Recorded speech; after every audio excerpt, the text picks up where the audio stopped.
to $5,000–$6,000 if you're not careful. To the right is Cartier, and across the street to the right is a Capital Bank, which houses an American Express office whose minimum deposit is $500,000. To the left is Rodeo Collection. It's the 3-story building with white Portuguese marble in front. Inside, a glass elevator, waterfalls, Nina Ricci's on the corner, Pips and Nippers, 2 clubs up on top. To the right, an all-star collection starts with Bijan, and in spite of the open door, you must make an appointment to shop at Bijan. To the right is Elizabeth Arden, Giorgio Armani, Polo Raffaele, all in that order. And on the corner to the right, Carroll and Company with red awnings, where our former President Reagan likes to get his clothing. And this is the end of Rodeo Drive, a very small street, but a lot going on along these 3 blocks. And we're entering residential Beverly Hills, a couple of filming locations across the street. And to the left, this church was used in the movie 10 with Dudley Moore and Bo Derek. Used in the early scenes where he eavesdrops on her wedding, gets bit by the bee in that funny scene. And James Stewart also teaches Sunday school here. To the right, this small park used in Down and Out in Beverly Hills, where Nick Nolte lost his little doggy in the early scenes of that film. And to the left, this is a residence, it's a house, probably the most unusual we're going to see along the way. I've heard 4 interpretations. It's been called an ocean tree, ocean geyser, champagne glass. Gardeners here earn $30,000 to $45,000 a year, about double that they can earn elsewhere in Los Angeles. Across the street to the right is just an old car, but it's an old Ford Edsel, that turquoise-colored car, vintage model, and one of the few left, I think, and almost bankrupted Ford Motor Company. It is never driven, it's just a showpiece, maybe even an art piece you might call it, just a beautiful car.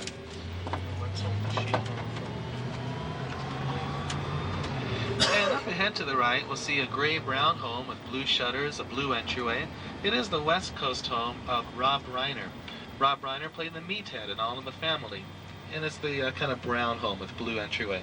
He also directed Stand By Me and Princess Bride. He used to be married to Penny Marshall. She played Laverne and Shirley, but they're now divorced. The fate of most movie industry weddings. And up ahead to the left is a home with red shutters with a Mercedes in front. That's the home of Gene Kelly from Singin' in the Rain and An American in Paris, just directly to our left.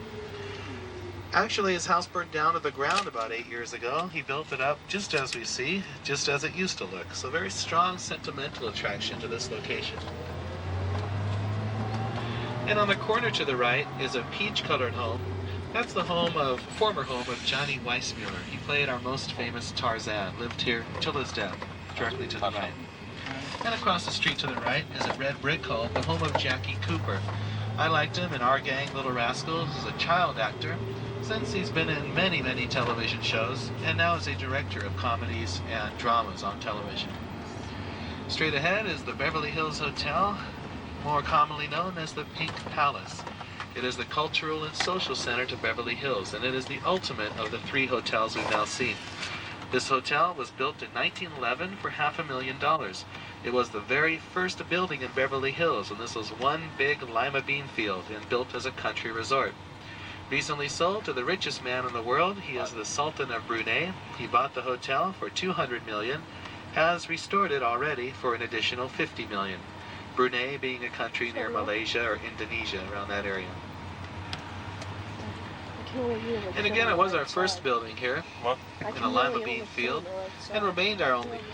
This is her original home. She did live here with Desi Arnaz, now remarried to a movie director, Gary Morton. She suffered a stroke about 10 months ago and has recovered 99% of the way, full control of her hands and speech. Just doing beautifully after that stroke. To the right, this is Jack Benny's old home, my favorite comedian with his cheapskate jokes and very poor violin playing, just a hilarious comedian. And this home was used in his television show. You may vaguely recognize it. Very good friends with Lucille Ball as well, now passed away.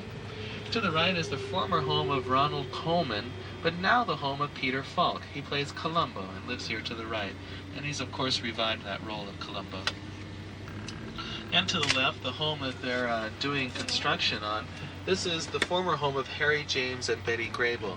Harry James, the great trumpeter of that big band era. Up ahead to the left is a peach-colored home covered with palm trees. It is the home of Jean Crane from State Fair and 3 Coins in the Fountain, just to our left. Also to the left, a home covered with trees, the former home of Ira Gershwin. He wrote all the lyrics to George Gershwin's songs, and now passed away. To the left is the home of Rosemary Clooney. She played in White Christmas with Bing Crosby. Big band era singer. Used to be married and lived there with Jose Ferrer, but now single on her own. And to the left, the home of Agnes Moorehead. She's passed away about 10 months ago. She played in Dora on Bewitched, the infamous mother-in-law, turning Darren into all kinds of strange animals and things. To the left, this is Polly Bergen's home. And on the corner to the left, one of 2 homes owned by Michael Caine, both homes having a statue in front. And who his guests are, I have no idea. And Michael Caine, very active. He makes 4 or 5 movies a year, and most all of them pretty good. Across the street to the left, on the corner, is the home of Jack Palance. Lives here to our left. Jack Palance is the ultimate bad guy in the movie industry. He's played gladiators, violent Indians, Scarface, murderers, prize fighters. He's always the big bad tough guy, Jack Palance. Most recently narrated a show called Ripley's Believe It or Not. And we're now going into a little more exclusive area. We'll be catching the westmost edge of Bel Air, the nicest spot of Bel Air, and also a little bit of an area called Homey Hills. The homes up here pretty much start where Beverly Hills left off, starting at $6 million and going up from there. They are more expensive as they have more property to them. Some are very disappointing. They'll be hidden by tall walls and fences and trees. In some cases, you won't see the houses at all. Just kind of drive by the estates. But it's an interesting detour up along the street. A lot of famous people living up there. To the right is the home that Ron Reagan bought, or was bought for him by friends, I believe. I'm not going to see much. Again, highly secure here. We're being watched by hidden cameras and Secret Service within another 20 feet within the area. To the left, this is Hedy Lamar's old home. It's the white Spanish-style home we're just passing. Hedy Lamar, now 81, spending a lot of her time in Florida, but maintains that house. And this plant sculpture stuff, one of the reasons why these gardeners get so much money for their work. And along the entryway, these other trees are twisting up. Really neat effect. This area does have the largest concentration of expensive homes in the entire world. And 2 reasons for that. First of all, because the homes are very tightly squeezed together, one by the other. Another reason is that while home values in our city have doubled in the last, very fashionable pop rock singer from Scotland, and somewhat of a sex symbol last decade or so, which explains his barbed wire and razor wire up, keeping out his typical fans who are teenage girls and 20-age girls. He spends a lot of time here this summer, plays rugby twice a week. And he modestly calls it Seaview Cottage, but it might be a cottage compared to his castle in England. It's all relative up here. His neighbor is Gregory Peck. This is where he moved a year ago, to this home to our right. Gregory Peck is the great liberal of Beverly Hills, always contributing to welfare and the homeless, and big supporter of Michael Dukakis during our recent presidential election. One of the few in the city to support the Democrats. And to the right, we're passing the Walt Disney estate. This one we'll get a fairly good look at through the gate. And it's Walt's old home when he lived in town. And many have looked in the gate in those center circles and seen little Mickey Mouse figures in there. It's just a design, but if you use your imagination, it kind of looks like Mickey, which was the whole point to Walt Disney, the imagination. The estate now owned by his brother, Roy Disney, who has survived Walt. And Walt Disney's neighbor was Clark Gable. He lived here to the right. This cascading ivy effect maintained year-round. And he was the king before Elvis was. And lived here to the right. And to the left, this home used to belong to Cher, now belongs to Eddie Murphy. He bought it from her. It's supposed to be undergoing renovation. I guess they haven't begun, but it's supposed to be really thrashing it out or changing it completely. To the right, this is the Barbra Streisand estate. This is our only look. Oh, there it goes. She's very reclusive, likes to keep to herself. She does have 3 houses on that estate. It's a big estate. She threw a party for 3,000 people, televised on HBO, and you may well have seen that on television. But it's not enough room for her. She plans to sell the estate for $16 million and wants to buy a private island of her own to live on. To the right is the former home of John Ritter from Hooperman and Three's Company, now the home of an art collector. And this is maybe one of his most unusual pieces of art, the mailbox. He has a long French name I always forget and can never pronounce, but he does own the third largest private collection of art in the world. He will give a tour of this collection once a year. That tour costs about $1,000 though. And to the right, this is the former home of George Harrison, bass player for the Beatles, but now the home of Burt Reynolds and Lonnie Anderson. They now live here.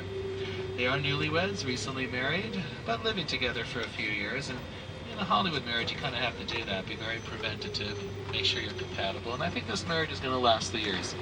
They are moving out of town. They plan to sell the estate for $6 million, and they want to move to Florida once and for all, where they recently adopted a child. Now look past this new home and look to our left up on the hill. It's the last home of Elvis Presley here in Beverly Hills. We will see very little, just the entryway and the roof and maybe some of the stairs, and that's about it. But up on the hill to the left, that is Elvis Presley's last home. We'll pass by his gate up ahead here.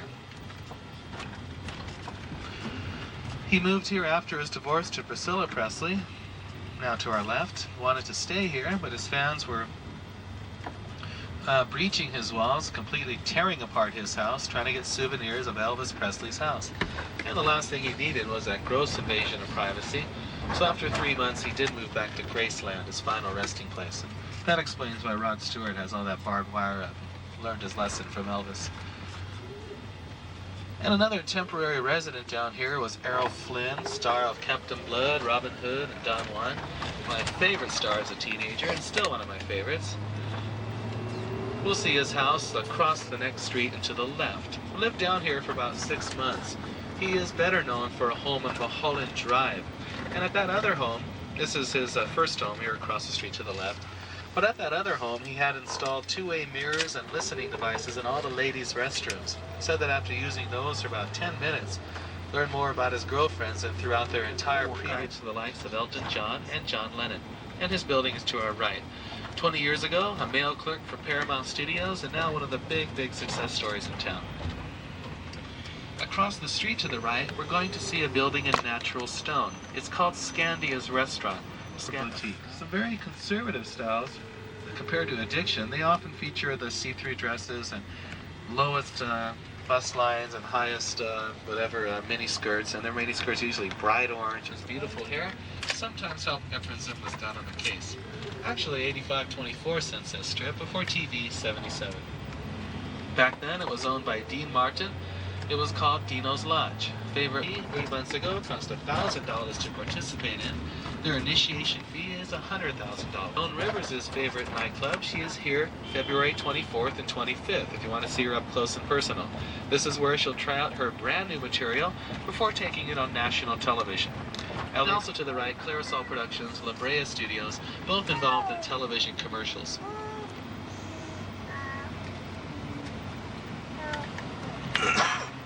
Kaplan's old house. He used to actually just live here and do his business here as well. And now owned by A&M Records. The main gate is here to our right.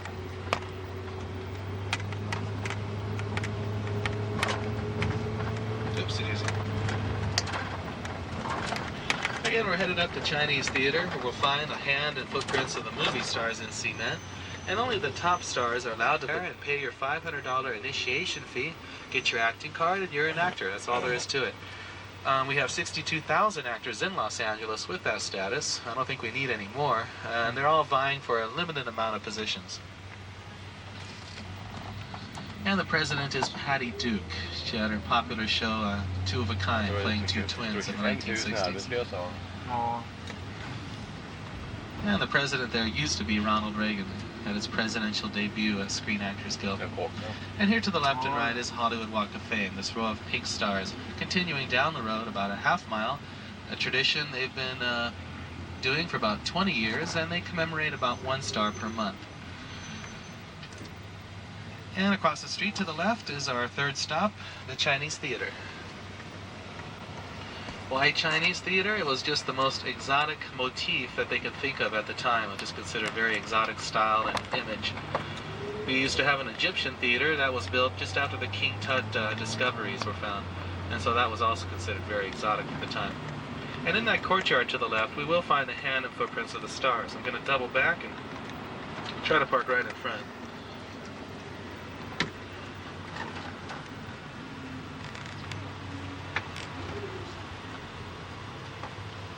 And we'll have about 15 minutes of this stop. I have 7:04 on the old, what am I saying, 12:04 on my watch, 8, 9, 10, yeah.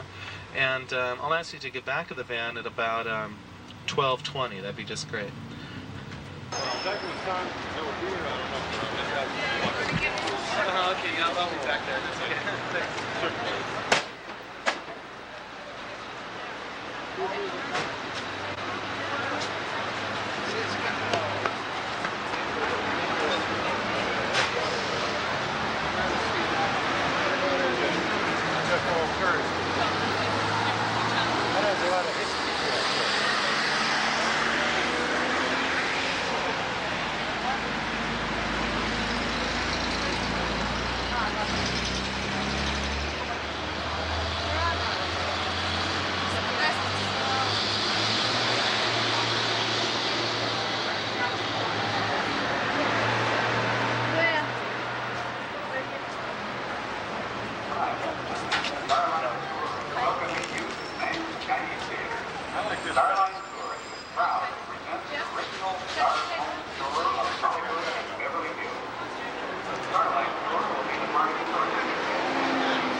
Where do you want it? All right.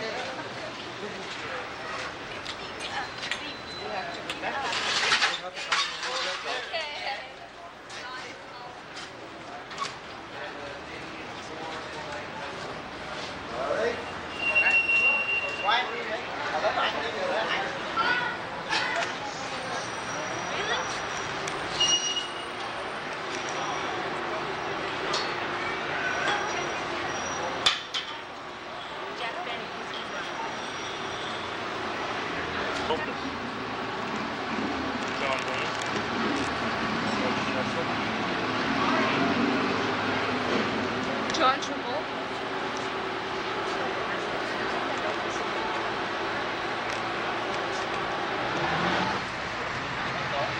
Why don't you take this? I'm going to get you something. That's what.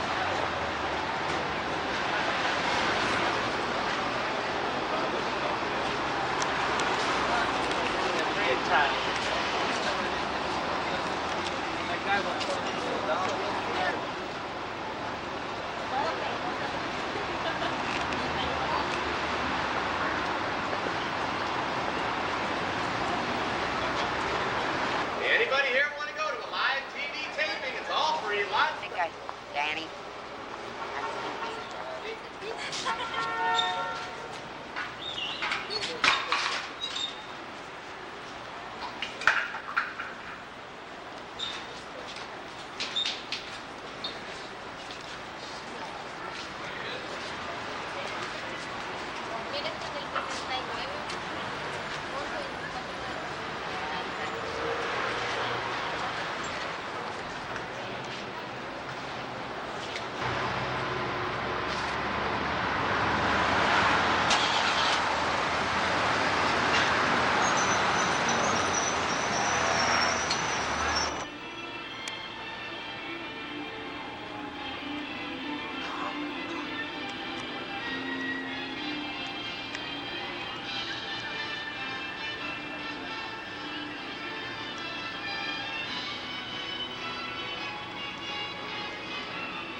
From here you can see the Burbank Studios. That's the home of Warner Brothers and Columbia Pictures. Beyond those are the NBC Studios, home of Johnny Carson and Vanna White. All the buildings you see directly below us, they're part of our back lot. They're not complete buildings, though. They're just exteriors. We call them facades or false fronts. And we're going to be visiting the back lot in about 45 minutes or so. There are over 500 facades down there simulating almost every... I'm sorry, Mr. Cylon, but there's nothing you can say and nothing you can do that will get us to go into that spaceship. You can just forget it because we're nothing. Well, maybe we should go. We can't. What? Wait, what's going on? Driver, he's lost complete control. We're being drawn in by a magnetic force field tractor beam magnetizer. And they stopped making those things like 10 years ago.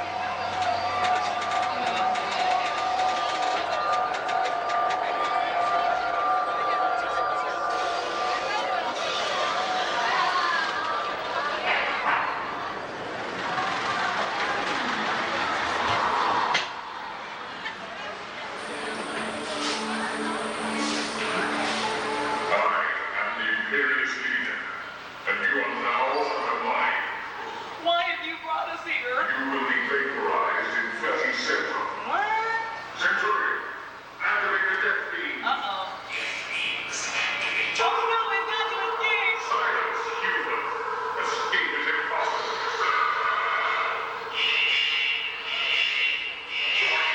Unauthorized entry. Dares defy the imperious leader. Captain Alpha. Origin. Battlestar Galactica. Culminating and destroying human. In the name of the Federation, I demand the release of the humans. Apollo, you will not leave this ship alive. Annihilate him.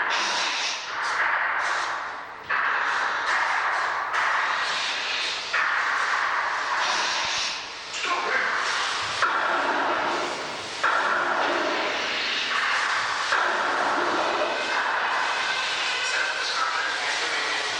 Get out of here!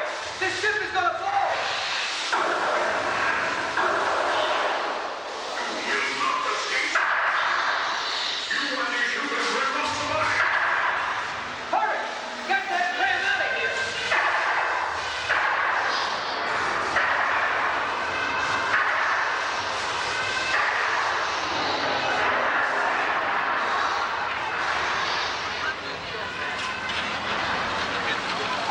House is on fire!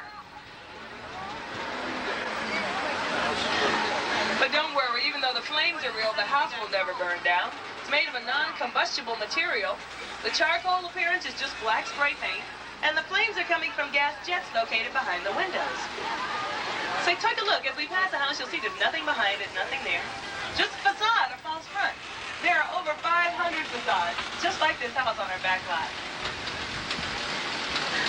Now we're gonna drive you through our... Hey, Brent's from Chicago, my hometown, where I was born. Brad, what's the name of this game you're playing? Yeah, you only have about 6 cards up here. You realize you're not playing with a full deck, don't you, Brad? Do me a favor. Take 1 card in each hand. Hold your arms out to the side. When I count to 3, I want you to drop the cards to the floor. Everybody else, watch the center screen. Think about where the cards should fall when he drops them. Ready? 1, 2, 3. Hey, that was pretty good, right? Of course, we totally ruined the illusion. Are you comfortable? Yeah, we're going to leave you here about 5 hours so somebody can use it out. Do me a favor, turn your head to the right. Big wave. Everybody, big round of applause for Brad. Of course, this effect was greatly improved in 1919 for the film When the Clouds Roll By with Douglas Fairbanks. Fairbanks built a room that could rotate 360 degrees. By rotating the camera with the room, he made it look like the room was standing still. Actually, Fairbanks was running in place. That room was rotating around him like a hamster wheel. Same effect used again in 1951 for Royal Wedding with Fred Astaire, for Lionel Richie's video Dancing on the Ceiling, and Jeff Goldblum in The Fly. Stanley Kubrick created this interesting scene for 2001: A Space Odyssey, with the set and the camera rotating at the same time. In 1925, an adventure film called Lost World introduced another process that mystified audiences. Willis O'Brien, a young wizard of movie. Would want to make. All you have to do is just move their head like a little bit and take a picture and move it again and take another picture and move it again and take another picture. This process is called stop motion animation. It's used all the time, probably most recently with things like the California Raisins. But look at the results back in the The old same days. technique was used in 1950.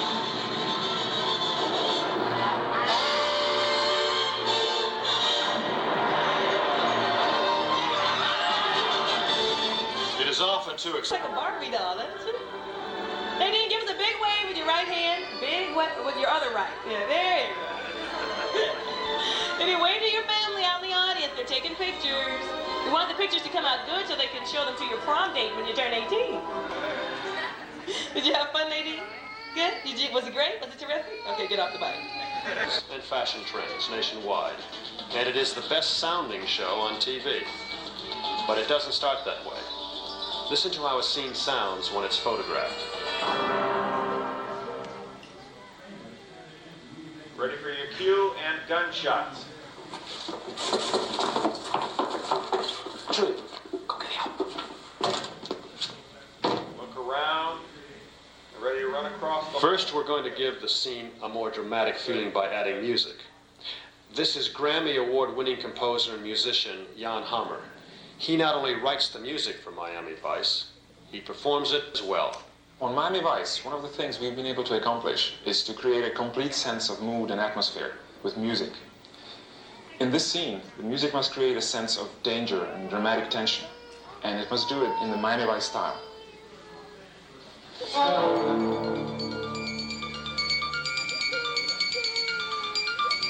We can hear how much the music adds to the scene. Then the finishing touches in the audio production process are added, the sound effects. Okay, now those guys up there are artists, believe it or not. Their title really is they're called Foley artists, and they make their living creating sounds on a Foley stage, like the one I'm standing on. The Foley stage, of course, was named after the man who invented this whole process, James Stage. Now, to show you how this works, I'm going to rewind that scene from Miami Vice without any sound at all, and I'm going to do all the sound effects my own bad self. So, when you see Don Johnson kick open the door, I'm going to kick open the door down here. When all the actors are running around on the carpet, we have some lovely ANSO 5 worry-free carpeting right here that I'm going to be walking upon. Now, the scenes involving Philip Michael Thomas, I'm going to use this leg, and the scenes involving Don Johnson, I'm going to use this leg. And there's a scene where a bad guy flies through a window. I'm going to break this window. I'll give you the choice. I can either throw this brick through it or I can hurl my own body through it. What's it going to be, the brick or the body, huh? Body! Okay, the brick. Great. Now, watch the screen. First thing happens, Don kicks open the door. Doesn't even check to see if it's unlocked, because that's the kind of guy he is. And then he sneaks up. Hey, Phil! Hey, there's some food around the corner. Go get it. A little head cheese, good. Then the bad guy enters, he shoots, and then Don shoots back, and the guy falls in the M&Ms, and Don retreats. Did you hear that Don Johnson's going to get remarried to Melanie Griffith? Yeah. I think it's so sweet because, you know, they were...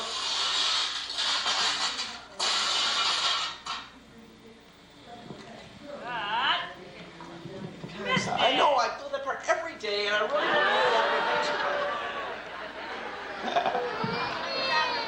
to give it back. Oh, fun over it. For those of you who like this, I'm sure you're going to like the Joy Buzzer and Dribble Glass attractions we have coming next fall.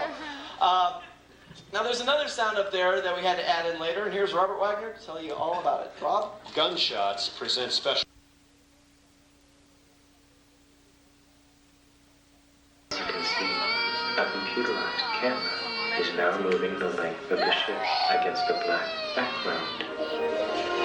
By adding a field of stars, we now create the illusion of the ship flying through space.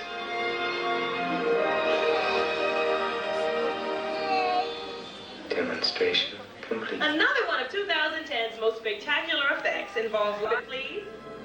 Orbit established. Prepare to engage mission. Colonel Brolowski, come in. Colonel, are you ready? I don't think I want to go through with this. You don't have any choice. Stand by. I'm engaging the doors. Brolowski, can you hear me? Yes, loud and clear. Officer Colonel, can you hear me? Yes. Yes, I hear you.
going after him. Brolowski, don't jeopardize the mission. If you're caught in the pool, you'll die. I realize the risks. Hang on! Let's get back to the ship. Yeah. No place to fall, huh? Okay, so I lied. Get to the ship! Get out of here!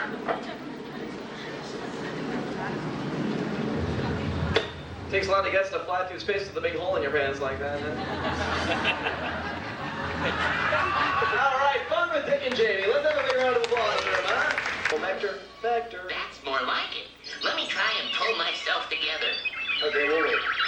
Huh? There we go. Now, like the man said, my name is Vector. Vector, be a mensch and tell us what you do here in the industry, okay? Sure. We digital types don't need fancy models like the ones you've just seen. Here, let me show you. Here we are in digital productions. At this moment, an artist is creating a spaceship. Once he's finished with the design, we encode it into our computers. Now that the image is in our memory, it's a simple matter to move it around. Watch. With the vector lines in the system, it's a matter of filling in the blanks. Here's the vector test. Now a low-resolution test to be... Interior scenes of Robert Redford's film Legal Eagle. 37 also housed some interior scenes of Steven Spielberg's memorable Warner Brothers picture, The Color Purple. That stars Whoopi Goldberg, Danny Glover, and Oprah Winfrey. Right now, though, 37 houses the set of the new Hollywood Squares, with John Davidson as the host and Joan Rivers as the permanent center. On the other side, that's where we filmed Charles in Charge with Scott Baio and Willie Ames. And Charles in Charge happens to be one of those sitcoms that requires a studio audience. So if you guys want to see a TV show actually being taped today, stop off at the TV ticket booth on your way out of the entertainment center today. Picture car. Picture cars. Whenever you see a movie or a TV show, whenever there's a car, it's called a picture car. Some picture cars, though, are more famous than others. For example, the Kid car from the Knight Rider series, it's a picture car. And many of you don't realize, for a Knight Rider with David Hasselhoff, the big difference is you just can't see the other side.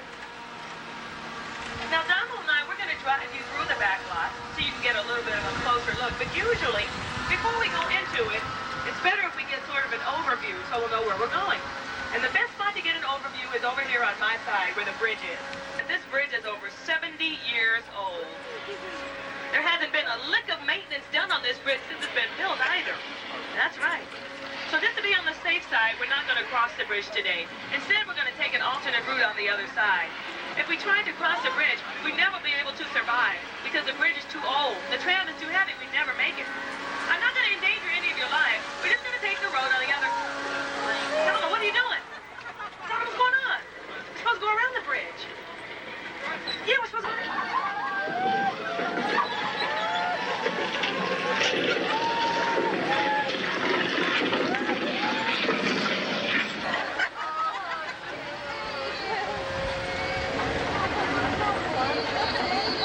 The bridge is hydraulically operated. It's been featured in The Bionic Woman, The $6 Million Man, and Voyagers. Put there by our special effects department. And while we're leaving the storage every once in a while when they're not in use. Of course, when we're ready to use these buildings, we'll simply relocate the storage, move it to another part of the back lot that's not being used at the time. And if it's impossible to move everything, we'll just put curtains of its facade so you can't see inside. This red brick building we're approaching over on my side, this is from Macmillan and Wife with Rock Hudson and Susan St. James. You know Susan St. James as Kate from Kate Manley. Now we're going to see a very large variety of facades as we drive throughout the back lot. I'll be trying to point out the difference between these and some of the others we'll see as we go on. As we turn the corner, look over on the driver's side. Very seldom do you actually get to see a set in the process of being decorated for a film or a TV show. That entire area is Courthouse Square from the film Back to the Future with Michael J. Fox. They transformed our Courthouse Square from a 1955 small town to one of it. If you can guess. The star, Michael J. Fox, Christopher Lloyd. It's all about time travel, and it's a sequel of a movie they didn't on right now, too. Don't let this name fool you. With all the tall buildings, our New York Street can be any metropolitan city in the world. It was London for an episode of Murder, She Wrote, Boston for the Law and Harry McGraw, Seattle, Washington for Harry and the Hendersons, Chicago for the Blues Brothers, Chicago for the Sting, San Diego for Simon and Simon, San Francisco for Ironside, San Francisco for Dirty Harry, and Los Angeles films at least portions of them done right on our New York street. Now, I want you guys to get your flash ready because we're going to drive you through that soundstage where we built an entire exterior neighborhood. You may want to get a few pictures of the decorations.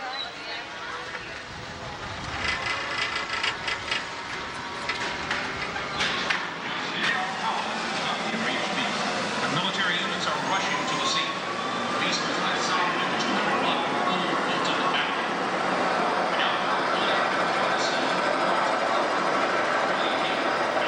Thank you, Senator. We're now hovering above the wreckage of a crushed L train. The helicopter beside us is searching for. Wait! There's a train of people down there. To report them and protect everything from attack. You are in danger.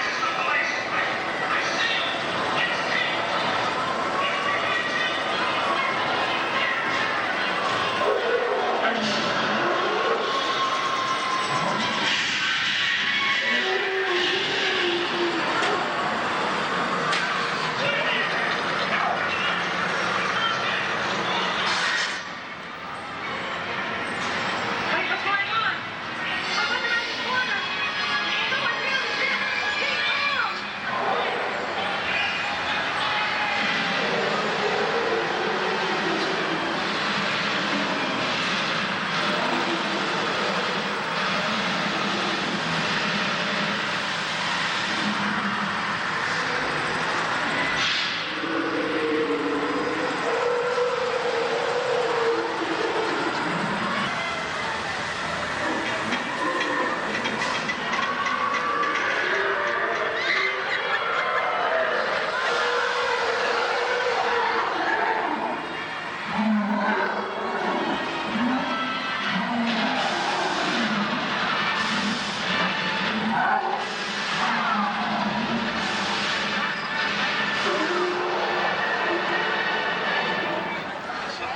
Also, we can see the front of it. When you get to the other side, you'll notice there's absolutely nothing there.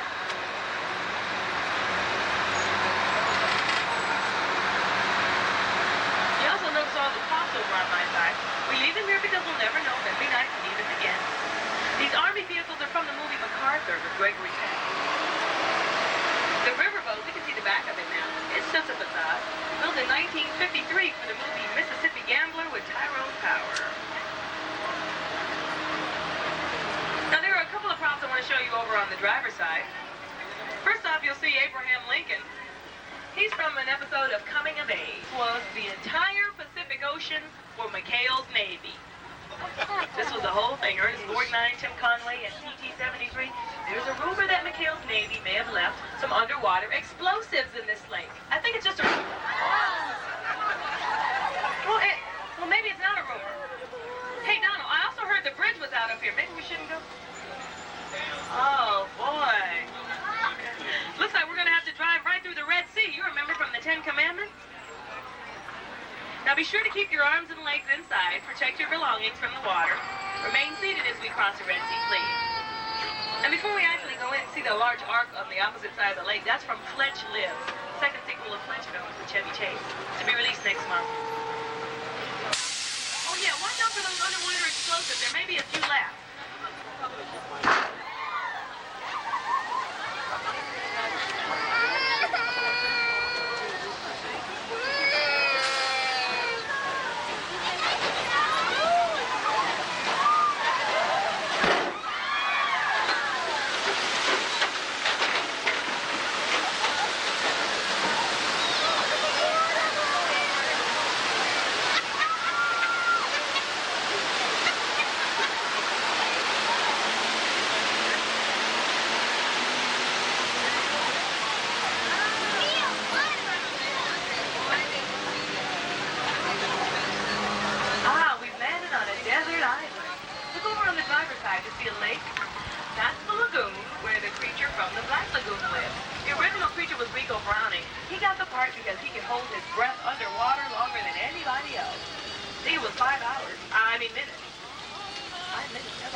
There's also a kit car here. As they turn the corner over on the driver's side. All these trucks are picture cars, and then there's the kit car. Just one of them, of course. Now, you know there's another kid car in the entertainment center where you can actually sit inside and talk to kids. It's in a lot better condition than that one is. Yeah, over on my side, you notice all the trees over in this area? They're on platforms, but they're real trees. We call this our portable forest. It can be relocated to any part of the lot we choose. See, we'll simply bury the platform a few inches and cover it with dirt so you can't see it. So whenever we need a tree somewhere, we just go and get one. The grassy area on the driver's side we often dress as a cemetery by putting styrofoam tombstones on the grass. You see the funeral parlor sign, it's a prop left over from an episode of Columbo with Peter Falk. Soldiers, they were extras. A lot of the time when they're filming a movie here at Universal or anywhere in Hollywood, whenever they need people to be in the background, they put an ad in the newspaper or in some of the actors' periodicals and invite everybody who wants to come down and be a star for today to do so. I think they even pay you a little bit. Hey, I hope you brought your passports with you. Because it looks like we're now in Little Europe. Don't let the name fool you. Our Little Europe can be any European city in the world just by changing the language on the sign. Now, some of the facades here in Little Europe, especially over on the driver's side, they look brand new. That's because they were just rebuilt. See, we had a fire here not too long ago, so some of the buildings were destroyed. Before we called the fire department, we called the film. It was France in an episode of Rich Man, Poor Man with Peter Strauss and Nick Nolte. It was even France for Out on a Limb with Shirley MacLaine. We filmed 2 episodes of Murder, She Wrote here in Little Europe. We filmed an episode of Matlock with Andy Griffith here in Little Europe. And how many of you familiar with Michael Jackson's new video, Moonwalker? Where he filmed Smooth Criminal here in our Little Europe last summer. The entire thing was done right here. ABC Circle Films visited Universal Studios a couple of years ago. Cement really isn't. These facades are made of foam rubber, fiberglass, chicken wire, plaster, and wood. Of course, they're well constructed to withstand the test of time. Now, because of all the construction they were doing with rebuilding the facades in Little Europe, they closed this area off, oh boy, almost a year and a half it was closed, so nobody's been through it in a very long time. The foundation of the building is just like a normal house. The big difference is there won't be any rooms built inside because there won't be any people living inside because there won't be any scenes filmed inside. All interior scenes will be done inside the sound stages. So this is where you can see the really big difference between these facades and the ones on New York Street. The ones in New York Street and Courthouse Square, they look so good because they're used almost every day of the week by some film company or TV show at one time or another. And even though these are just facades, remember, it'll only take a very short time for them to look good as new. Now, there are 35 sound stages here at Universal Studios. They just built the one over on the driver's side up ahead of us. This makes number 36. Our sound stages are constantly in use at all times with various films and TV shows. Most of the sound stages on the lower lot have what we call permanent assignments. For example, Charles in Charge with Scott Baio and Willie Ames is always in stage 42. And there is a Murder, She Wrote set always in stage 35. Yeah, it's paper mache with a little battery pack underneath. I'm kidding. You guys go, wow. You can get a very good picture of the riverboat also on my side as we turn the corner. Remember, the riverboat is just a facade, and the only thing that works on it is the paddle wheel right in front. You'll also see a small church over on my side. This building that's pointed on top has the smallest congregation in the world. Jim and Tammy Baker are taking over that church next week. Ooh, mean. Take a look over on my side. We're entering a part of 6 Points, Texas. You'll notice that all the doors and windows are just a little smaller than they normally be. They're built on a 7/8 scale. This makes the cowboys in the Western days look a lot bigger and burlier than they really were. They even use that illusion today with some of the smaller, shorter actors. It's just the opposite, though, over on the driver's side, because all those doors and windows are taller and wider than they normally. This gives the women in the Western days a smaller, petite, shapelier appearance. As we leave things over on my side, you'll see lots of carts and wagons. These are from Universal's early TV westerns, like the Virginian, Wagon Train, Laramie, Alias Smith and Jones. There's even a railway that runs right through the middle. And the Paul Bunyan props, these are from The Great Outdoors with Dan Aykroyd and John Candy. The Great Outdoors was done here in Universal Studios. Very little of it was done outside. Most of it was done inside sound stages. Uh-oh. We're now about to enter the small town of Amity that was terrorized by that great white man-eating shark and Steven Spielberg's blockbuster hit, Jaws. Flipper. One of those.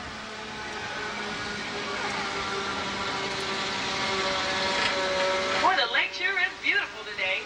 I guess you guys know there's lots of water here at Universal Studios. Hey, wait a minute. That guy shouldn't be fishing in this lake. Yeah, he's not supposed to be there. Wait a minute, I know him. That's Charlie. He's one of the tram drivers. Charlie, what are you doing in this lake? You're not supposed to be here. You're goofing off. Oh no, there's a shark. Oh no, Charlie, there's a shark. It's coming right for your boat. Charlie, there's a shark. It's coming right for... Oh no, I don't think you can hear me. What's going to happen? Poor Charlie. Oh no, help! Oh. Sorry, Charlie. Yuck. You know, we've been trying to catch that shark for a long time. We've attached some bait to that yellow float out in the middle of the lake. Keep your eye on that yellow float. We'll know where the shark is at all times. Let's see if he takes a bait.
Universal Studios covers about 420 acres. And what I've discovered over the years, the further and the deeper you get into the back lot, the worse the weather gets. Now, you noticed earlier it was dry and sunny. And sometimes when it rains like this, there's a flash flood not far behind. So you may want to keep your cameras pointed on that hill up above. Yeah. Actually, if you're in the first and second cars, you want to aim your cameras toward the third car.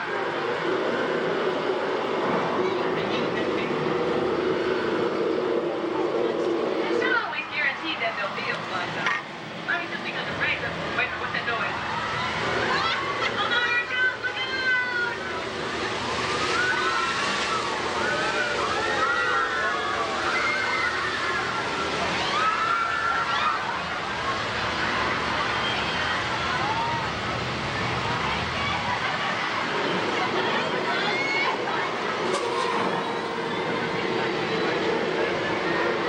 You have just experienced a movie-making magic. This is exactly how we create a rain scene. The rain is coming from sprinklers located in the trees, and the flash flood was caused by dumping 10,000 gallons of water down the street.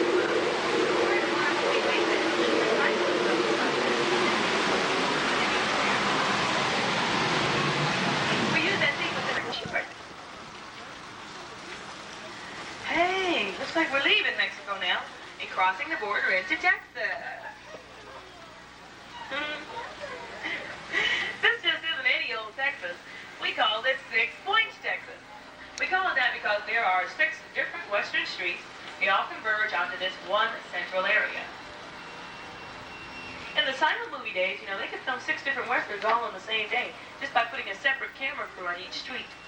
And every street can be a complete town with its own bank, saloon, sheriff's office, and hotel. Except in those days, they completely covered this area with dirt. Everything you see that's concrete, they cover with dirt to give it a more rustic appearance.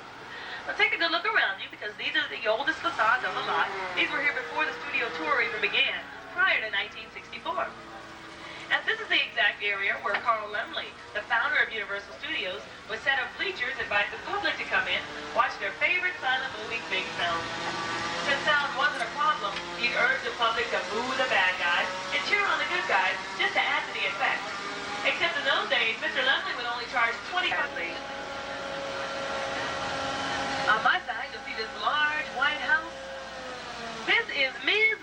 chicken ranch from the best little whorehouse in Texas. With Dolly Parton and Burt Reynolds. This house is different from the other houses you've seen today because this is not a facade. It's a real it's a real house. It has a living room, several bedrooms, dining room, bathroom, even has a backyard. And many of you don't realize Dolly Parton and Burt Reynolds were not the producer's first choices to star in Beth's Little Whorehouse. They originally wanted Shirley MacLaine and Willie Nelson, but they turned it down. Now we're going to see some of the most recognizable houses in film and TV history. First of all, I want to show you guys the third house on the driver's side, the one straight ahead of us, the big gray one. It's the Munster House, home of the Munsters. 1313 Mockingbird Lane. And I pointed it out to you as we were coming around the corner because you can see it a lot better from a distance. Of course, the Munster House is a lot different now than it is in the TV series.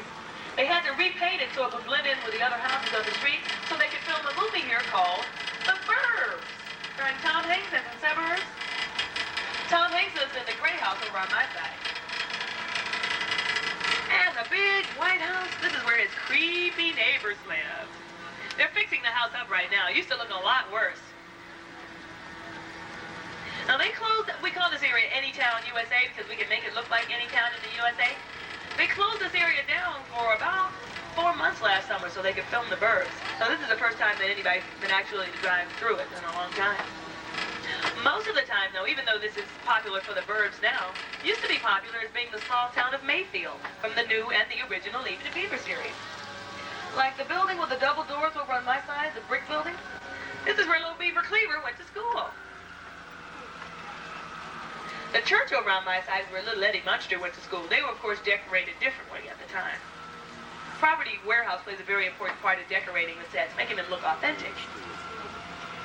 This library-like building over on my side was originally built in the 1920s for Uncle Tom's cabin, but this is also where they living room. That's the place. We also nicknamed this Rock Hudson Circle after the actor who was very popular with Universal Studios in the 1960s, Rock Hudson. Garner in the thrill of it all.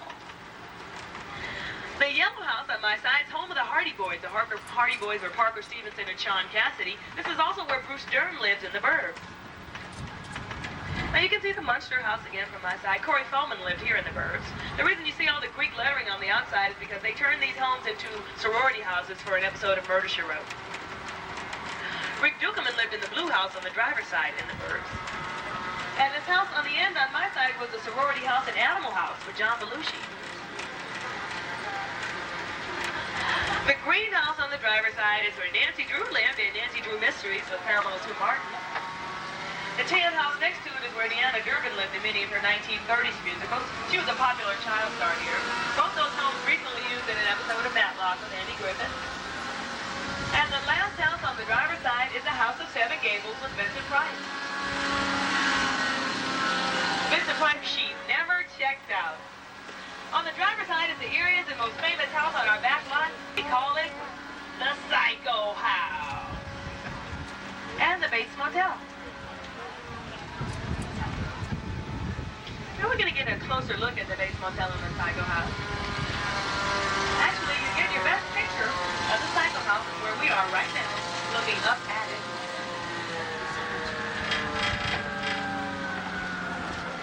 The house looks a lot smaller up close than it did from a distance. In the film, it appeared huge. You also notice that road leading up to the Psycho House? We call that road the Psychopath.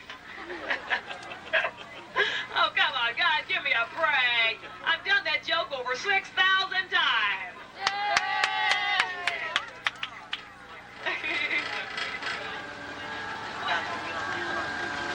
Oh, no, I'm not going to do that one. No way. The Bates Motel over on my side, perfect example of a facade. What appears to be a large cement fence around it is only wood covered by plaster. Now, the reason the facades are made out of such flimsy materials is so that entire parts of them, the doors, the steps, the windows, everything can be removed and replaced depending on what the set designer wants the building to look like. That's how we're able to transform our New York Street and our little Europe and so many different cities and towns all over the world. We would never be able to do that if this was concrete. From where we sit, you can see room 1 of the office of the Bates Motel, too. That's where Janet Leigh spent that fateful night. And we're approaching the Psycho house right now. It's built on a 7/8 scale so that all the characters surrounding it will look larger than life. This house has been featured in all 3 Psycho films. It's over 30 years old. The original Psycho, filmed in 1960, Alfred Hitchcock. This is one of few where you can see all 4 sides, but it's still a facade. There's still no rooms. Now, of course, some of the facades have what we call a practical set at the front door, so the camera doesn't pick up the emptiness inside when the door is open. Some of them do have a small set. Some of them have steps to get to the other windows, but other than that, it's pretty empty. And take a look over on my side. See this house with the green shutters? This is the Cleaver House, home of June, Mort, Wally, and the Beaver from the original Leave It to Beaver series and the new Leave It to Beaver on WTBF cable TV, starring Barbara Billingsley, Tony Dow, and Jerry Mathers as the Beaver. This house next to the Cleaver House is from Bachelor Father with John Forsythe, long before his Dynasty days.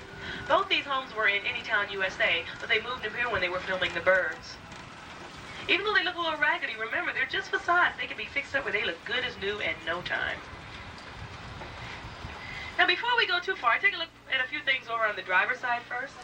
You'll see that waterfall. That's our man-made waterfall. It's just like the flash flood. The water just recycles itself over and over again all day long. And that log cabin outside the lake, believe it or not, of course those aren't logs, it's just a facade, but it was built inside Soundstage 12 for the great outdoors. That moved here when they finished filming. So when you see the movie, all the scenes that look like they take place outside, surrounded, over on my side, you see this in the Bahamas, my hometown. And of course, when you see Jaws the Revenge, you won't be able to tell what was done here, what was done there, except whenever you see a shark attack someone. Because all the shark attacks from the movie were done here at Universal Studios. Some in this lake, and others in Soundstage 27, where we have a swimming pool with a shark in it. The backdrop was also just repainted for a new horror film called Deep Star 6, starring Greg Evigan. It should still be in the theaters.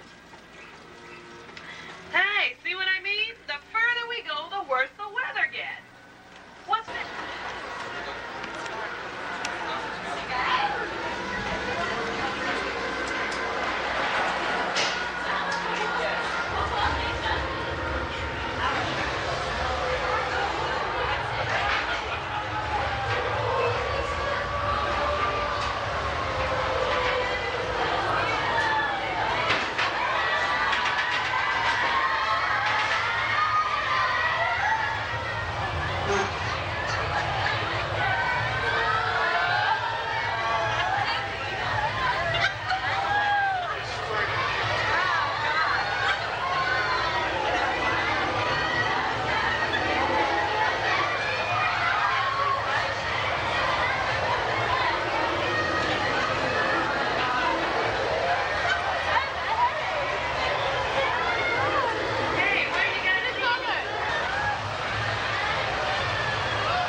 Driven through it. Because from here you can see almost every area we visited. Oh, the large silver structure.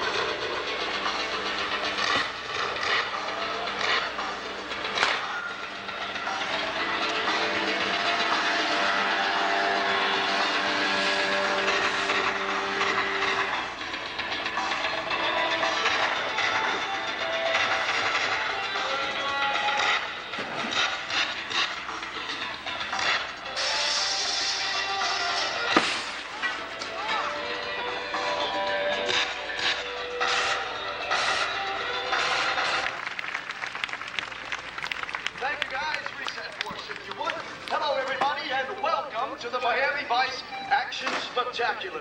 My name is Al Mikashan. I'm going to be your director. Gentlemen, cameras rolling. Give me action.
set up for the last scene. Three more times. Gentlemen, cameras are rolling now. Big finish for those people. Here we go. Give me action.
Screens at home. I'll be directing our show this evening, and in the next few minutes, we're going to be shooting footage just like we do it in the movies. And then at the end of the show, our amazing instant edit system will put it all together to make a complete Star Trek adventure for all of us to watch. That'll be starring Captain Kirk, Mr. Spock, and our guest cast chosen from this audience. Looks like they're getting used to the highly sophisticated technology here on board the Enterprise. A little faster, try it again. Go ahead and hit that rail, open the doors. Go ahead. Try it again. And one more time. Speed it up a little there, you can make it. I think that's it. Cut. Give him a big hand for that first scene.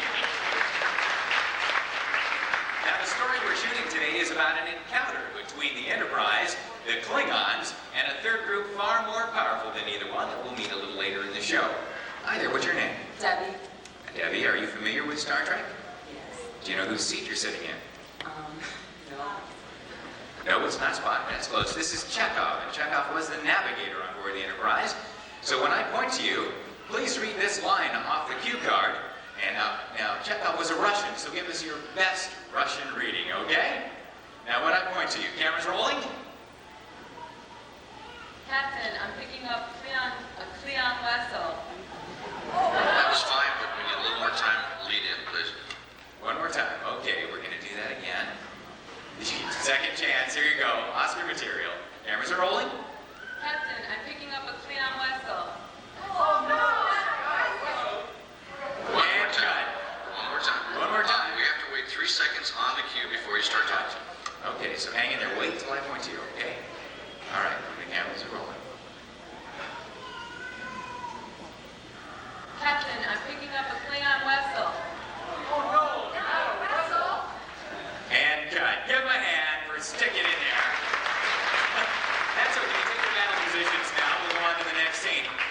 now. Lean to the right. And to the left. A little faster there. And to the right. That's good. Try not to smile there. You're under attack. That's good. Staggering. That's right. Still being struck. That's it. And again. A little quicker now. The bursts are coming faster. That's it. Stagger together, everybody. You're going it the same way. All right. And cut. We got it. Give him a hand.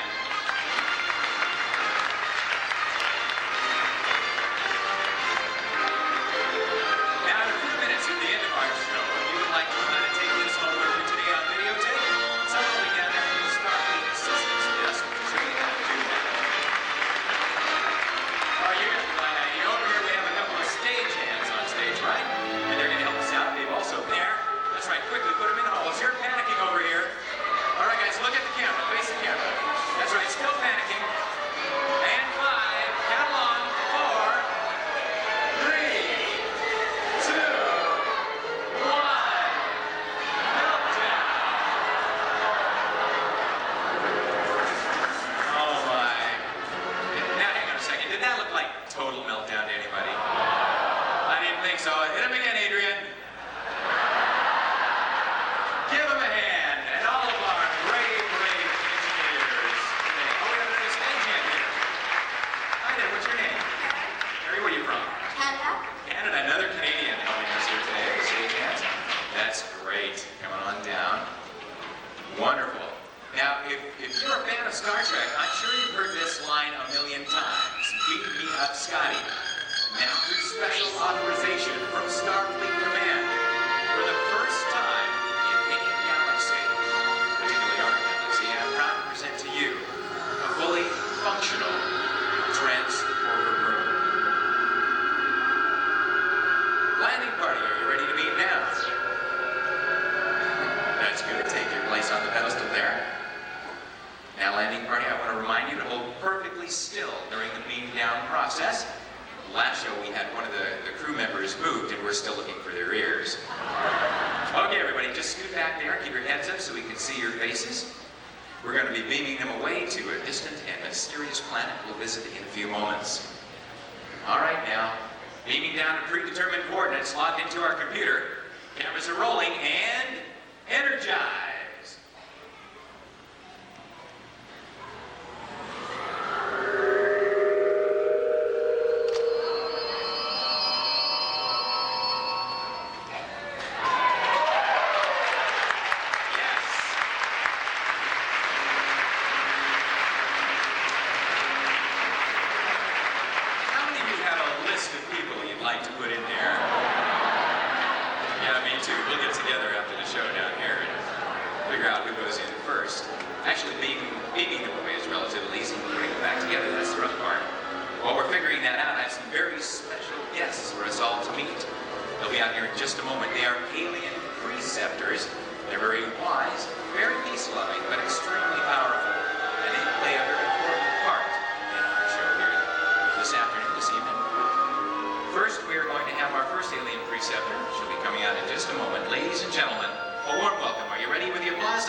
That's good.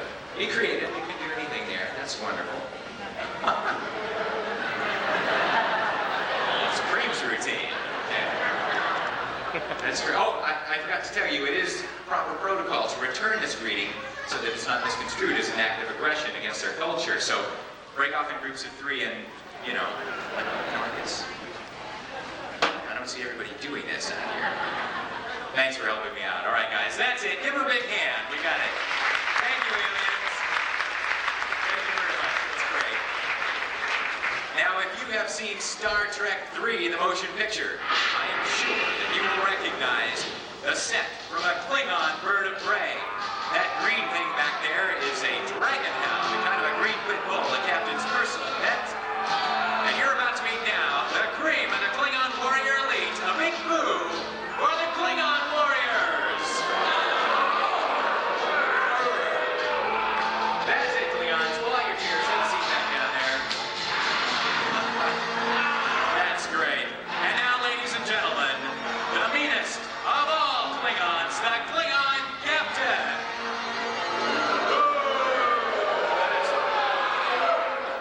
That's it, Captain. Take a seat right there. All right, Klingons down front. You guys look into camera 1 right there on the crane. Just swipe at it. Beat your chest. Growl. Be mean, nasty. Try to grab it there. Try to grab the lens off there. That's good. Excellent. And cut. We got that one. Oh, now, Captain, before we do your scene, you're going to have a line of dialogue now. Why don't you just see if you can feed the dragon hound? We'll keep him calm during that scene. Go ahead and feed him, okay? See if you can find him somewhere.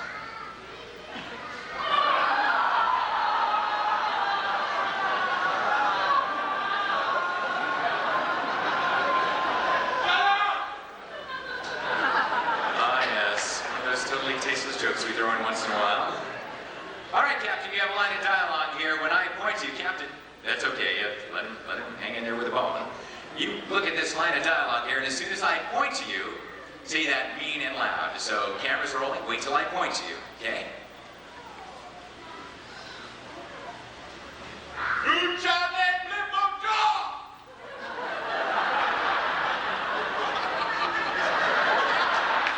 Shakespeare. We got that. Actually, we'll have subtitles. We'll add that into the playback, and it'll all make perfectly good sense. All right, guys, this is your big moment. Everybody stand up here and push those stools back underneath there. That's right. Now listen up. Here's what's happening. You've attacked the Enterprise, and you think you've got them nailed, but something goes wrong. You lose all power. The captain thinks it's your fault. You're struggling with this lever, trying to regain control of the ship. When I point to you, say that line, Dharma Greek to lithium. That means stir the lever is stuck. At that moment, Captain, you say green necklace, which means fix it or you die. At that moment, you run to this side of his head. You turn this lever. You're kicking, pushing buttons, turning around, pleading for your life. Captain, please don't kill me. At that same moment, you run to this side of the set. You'll be pushing buttons. Give the wall a kick. When I tell you to push this red button, I want you to push that red button. When you push that red button, I want you to push it. And then you're struggling with that lever there in the middle. When I tell you to pull up on that lever, say uh-oh, which means uh-oh in Klingonese. Now, Captain, you what any compassionate Klingon captain would do, you stand, you aim your gun. When I say shoot, shoot, you die. Camera's rolling. No mistakes, guys. All right, Captain, actually what I want you to do is don't shoot until I tell you to shoot. And Klingon in the middle, don't die until I tell you to die, okay? Camera's rolling. Go ahead and stand up, Captain.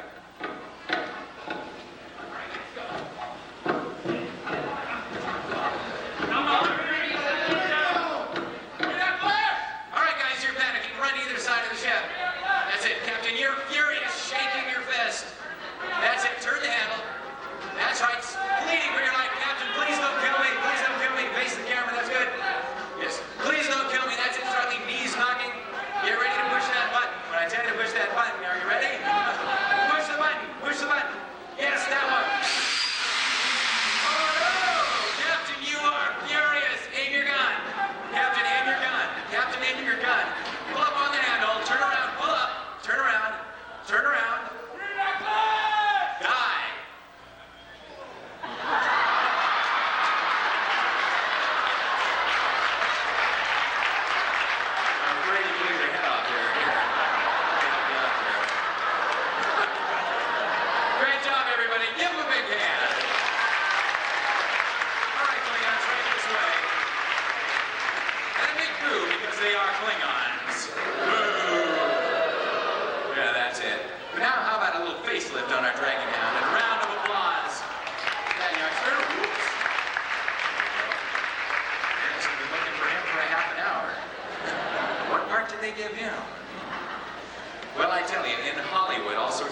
magical things happen. In fact, we can travel all the way across the galaxy simply by walking from one soundstage to another. We slide in a new set, bring in a backdrop, add some special effects and some lighting, and we can create whole new worlds of imagination, just like we're going to do right before your very eyes. Now, as you can see, our Klingon bird of prey set is rotating around on the backside.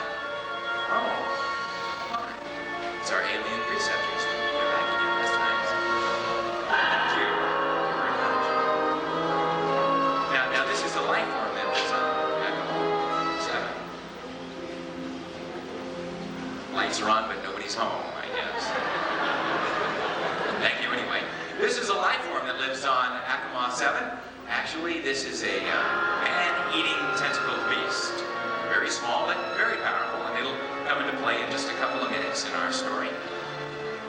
What we're doing right now is getting ready to do our beam down shot. What's happening is, as you can see, these are the same 4 individuals that are members of the landing party that beamed away from the Enterprise just moments ago.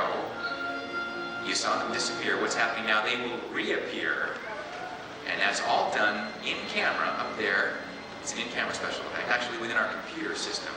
They're appearing right now as we record this. And then that will be edited in directly behind the beam away shot, the beam down shot, so it'll look as if they're appearing. We got that shot, cut, great. Enterprise crew, come on right on over here. Sir, you stand right here. Right there, stand right against there. That's wonderful. You guys stand back over here by the mushrooms. Now, sir, you have a very important role in our scene here. You are the landing party leader. Just relax for a second. Now, you and the Enterprise crew have checked out the planet, you took out your tricorders, and you are reporting back to Captain Kirk that you haven't found anything as of yet. Okay? Now, when you say your line, when I point to you, I want you to say your line. Just say it really loud, because the microphone's up here, and don't forget to use your communicator, okay? Okay, so wait till I point to you, okay? Camera's rolling. Everything's all quiet here, sir. No sign of life anywhere. And cut. Good. Give him a hand. Stars born here. All right, Enterprise team, you're up here. Stand facing the Klingons. Klingons, you line up facing the Enterprise, the landing crew here. Now, what's happening in our story is the Klingons have also beamed down onto Akmal 7, and as soon as they see the Enterprise crew, they're in action. Big rock fight. That's it. That's it. Keep fighting. Turn around and face the camera this way. That's good. Skeleton. You're right up there. Keep fighting. That's right. A future wrestler in our group right there. And cut. We got it. Captain. I don't know if I would have done that if I were you. Ladies and gentlemen, calamari. That's good, guys. Hang on a second. It's the right idea. Cameras aren't rolling yet. Captain, step on out here. You're one of the stars of the show. Could we have our stunt double? Captain, stand right here for a minute, would you? Bring our stunt double out. We don't want to risk the captain's life because it holds up production. Him being a star. Your stunt double, you stand right back there. You'll be torn to shreds. Captain, you wait over there, and we'll call you back for the love scene. All right, everybody, here's what's going on. The Klingons are being ripped to shreds. You stand over here, you're listening for Captain Kirk to tell you to run back in and rescue the Klingons. So wait until I point to you to run in and save the Klingons. In the meantime, stay out of the way of the tentacles, it'll be great. All right, guys, on action. You're being ripped to shreds, so make as much noise as you want. Struggle with the tentacles. All right, everybody? Cameras rolling. And action. Struggling, writhing in pain. That's it. That's good. Keep struggling. We're going to let them suffer for a minute. You just keep listening for Captain Kirk. That's it. All right, guys. All right, go ahead and save them. Rescue the Klingons. Beat out those tentacles. And get ready. We'll send you out to escape. All right, rescue them. Let's go. Escape. That's right. This way. Escape. Pull out. That's right. Oh, sir, rescue yourself. Sir. And cut. We got it. Good job. I demand that you... You help us understand our honor. I demand that you execute us immediately.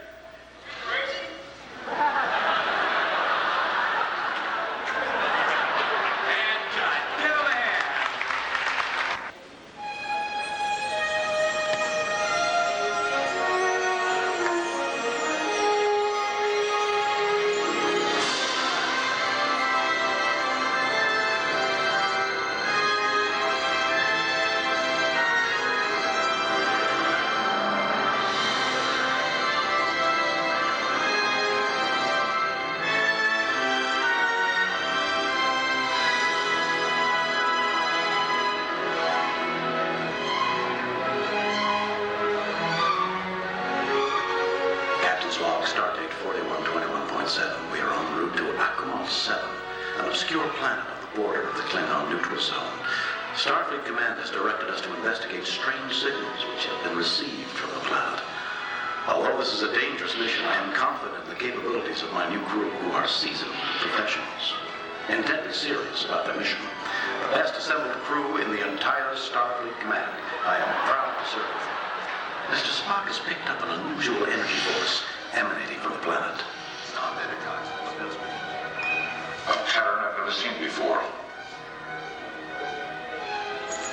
All attempts to contact the planet have been unsuccessful. Please acknowledge signal. What do you make of this, Spock? There are two possibilities. They're unable to respond. They're unwilling to respond. Captain, I'm picking up a Klingon vessel.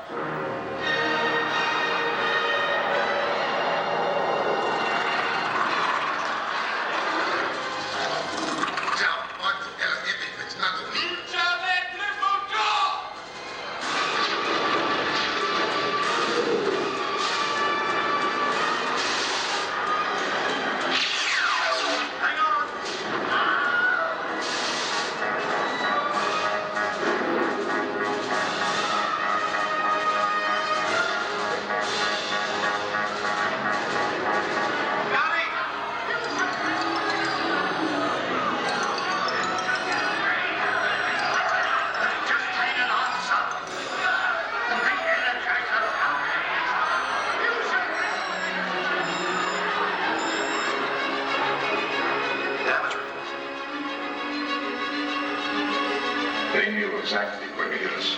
Uhura, patch me in. Aye, sir. Admiral James T. Kirk of the Federation Starship Enterprise. What is the meaning of this attack?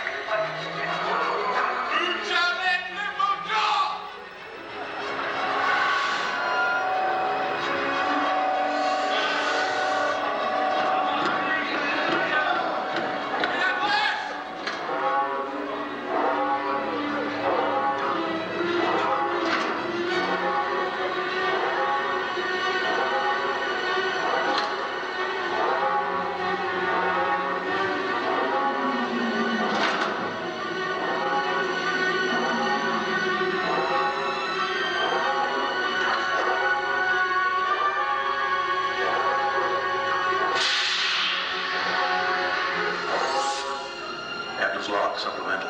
In the midst of an attack by a Klingon vessel, a strange energy force has rendered both the Enterprise and the Klingon ship helpless. We have located the source of the energy field on the planet's surface, so I have dispatched a landing party to beam down to the planet and investigate.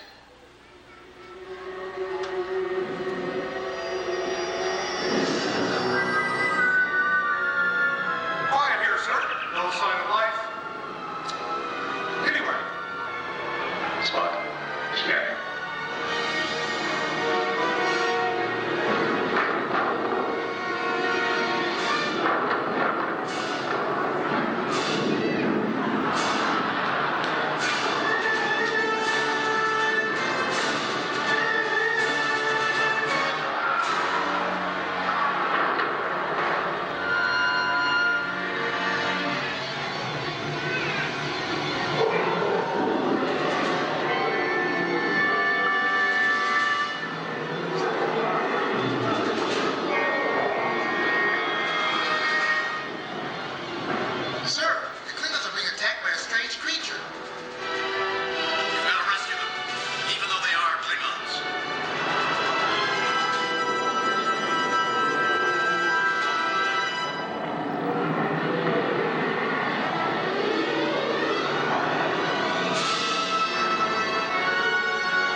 The Enterprise landing party was able to save the Klingons from being crushed by a mysterious, tentacled being. It is becoming increasingly clear to me that some unseen life form is pitting the Klingons against us.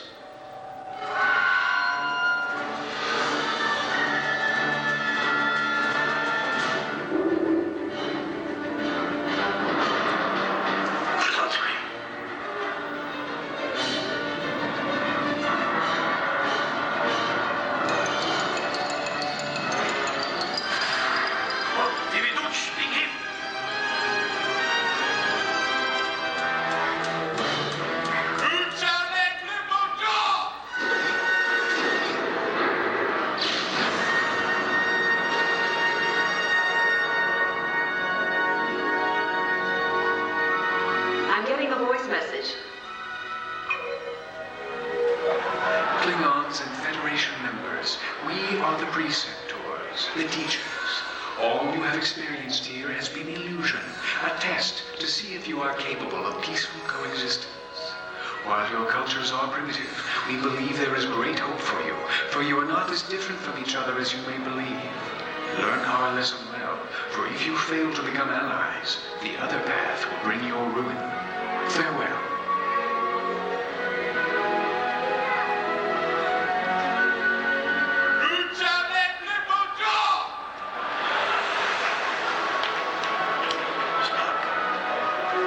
Appears we still have much to learn. That much is certain. Mr. Scott. My son. We'll be going to Wall Street.